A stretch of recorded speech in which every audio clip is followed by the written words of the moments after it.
देखिए, इंडिया की जो इंटेलिजेंस एजेंसी RNAW है वो बनी तो ईयर 1968 में थी, लेकिन उससे पहले कई ऐसे इंपॉर्टेंट डिसीजन थे जिनके लिंक RNAW के डेवलपमेंट से जुड़े हैं। तो देखिए, हुआ क्या था कि ब्रिटिशर्स के टाइम पे जबलपुर के जंगलों में कुछ डकैत थे जो अटैक और लूट करके जंगलों में गायब हो जाते थे। तो इससे निपटने के लिए ब्रिटिशर्स ने एक डिपार्टमेंट बनाया और उसका नाम था ठगी एंड डकैती डिपार्टमेंट। और यही वो डिपार्टमेंट था जो आगे चल के RNAW की नींव रखता है। उस टाइम पे जो ठगी एंड डकैती वाला डिपार्टमेंट बनाया गया था, ये उस एरिया में इनपुट और इंटेलिजेंस इकट्ठा करके ऊपर पहुंचाता था और कुछ अपने ऑफिस के लोग भी ये लोग डकैतों के साथ मिला देते थे। और ऐसा करके बहुत ही कम टाइम में इस डिपार्टमेंट ने इस पूरे एरिया से डकैतों को खत्म कर दिया। और यही वो टाइम था जब अंग्रेजों को इंटेलिजेंस की इंपॉर्टेंस समझ में आई। तो उस टाइम पे एंटी ब्रिटिश गवर्नमेंट एक्टिविटी करने वाले जो फ्रीडम फाइटर्स थे, उनसे निपटने के लिए भी एक ऐसी एजेंसी जिसका नाम सेंट्रल स्पेशल ब्रांच CSB था, उसको बनाया गया। और ये जो ठगी डिपार्टमेंट की ऑफिसर्स और मैन पावर थी, उसको इसी सेंट्रल स्पेशल ब्रांच CSB में ट्रांसफर कर दिया गया। और फिर आगे चल के इसमें क्राइम से रिलेटेड केसेस भी ऐड कर दिए गए और ईयर 1904 में इसका नाम central criminal intelligence department CCID हो गया था।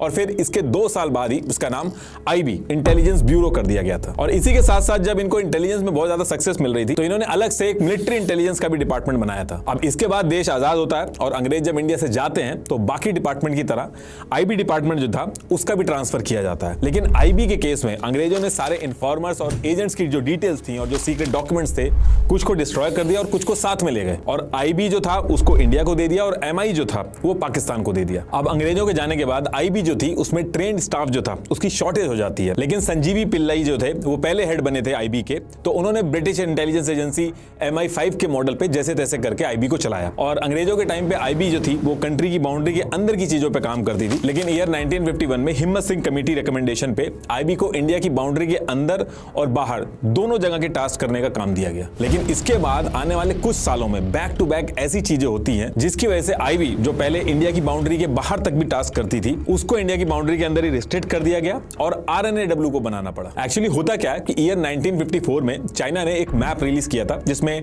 इंडिया का 1,20,000 स्क्वायर किलोमीटर एरिया जो था वो चाइना ने अपनी बाउंड्री के अंदर दिखा दिया था। पहले तो इस पे ये बोला कि ये एरर है, लेकिन एक्चुअल में चाइना इस एरिया को अपने अंडर लेना चाहता था। तो इसके बाद आने वाले कुछ सालों तक चाइना वेट करता है, लेकिन इसके बाद 28 अक्टूबर 1962 को इंडिया में घुस के कब्जा करना स्टार्ट कर देता है और इंडिया ये वॉर हार जाता है। और IB जो था इस पूरी वॉर में चाइना की किसी भी मूवमेंट को नहीं पकड़ पाता है। इंडिया ने इस वॉर में अपनी एयरफोर्स का यूज नहीं किया था, क्योंकि इंडिया को लगता था कि अगर वो एयरफोर्स का यूज करेंगे तो उधर से चाइना भी यूज करेगा तो उससे ज्यादा नुकसान होगा। लेकिन एक्चुअल में चाइना जहां से वॉर लड़ रहा था वहां उसका कोई बड़ा एयरबेस या एयरक्राफ्ट का अरेंजमेंट नहीं था। इस इंफॉर्मेशन को भी IB पकड़ नहीं पाता, जिसकी वजह से नुकसान होता है। इस वॉर के बाद IB को और स्ट्रॉन्ग किया जाता है, जिसमें टेक्नोलॉजीज वगैरह ऐड की गई, एविएशन रिसर्च सेंटर वगैरह बनाए गए, सारा फोकस चाइना के बॉर्डर पे रखा गया। लेकिन इसके बाद ईयर आता है 1965 और ये ईयर आते आते दोबारा से IB फेल हो जाती है। इस साल पाकिस्तान इंडिया पे अटैक कर देता है और IB को इसके बारे में भी कुछ नहीं पता चलता है। अब बाकी देशों की एजेंसी जो थी उनके कंपैरेटिवली IB जो था वो उतना अच्छा रिजल्ट नहीं दे रहा था, क्योंकि अगर IB इंटेल पहले से ही पता करके रखेगा तो इसका बहुत बड़ा एडवांटेज होता है। कई बार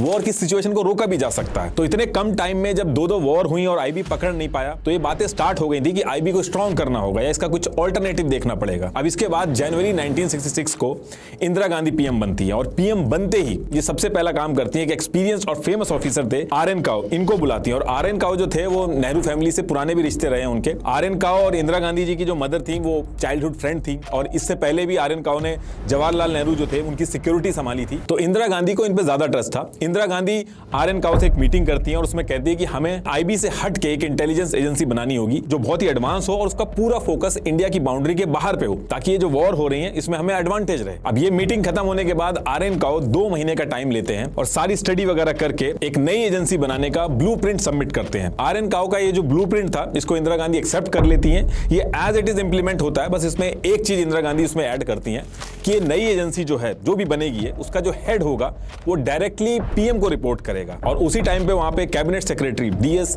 जोशी भी बैठे थे, जिन्होंने इस एजेंसी का नाम सजेस्ट किया research and analysis wing RNAW। इसके बाद 21 सितंबर 1968 को RNAW बना दी जाती है। उस टाइम पे इसका बजट $20 मिलियन का था और इसका ऑफिस साउथ दिल्ली में रखा गया था। आज भी लोधी रोड न्यू दिल्ली में इनका हेड ऑफिस है। और IB जो थी वो RNAW बनने के बाद उसको इंडिया की बाउंड्री के अंदर की चीजें संभालने का टास्क दिया गया।